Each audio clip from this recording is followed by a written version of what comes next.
Hi! In this video, I'll be teaching you how to use a prioritization matrix. So what exactly is a prioritization matrix? A prioritization matrix is a 2x2 matrix designed to help you discern which tasks and projects are critical and urgent so you can focus on what matters most. If you feel that basic to-do lists are not cutting it, a prioritization matrix is a great alternative.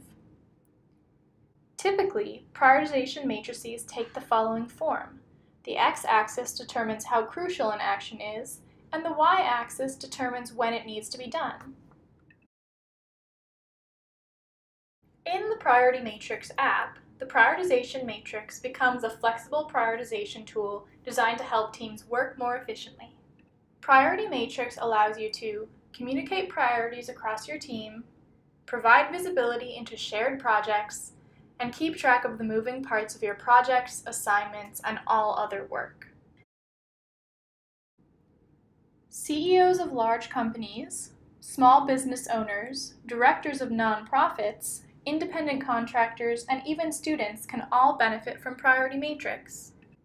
You can learn more at appfluence.com. Thanks for watching.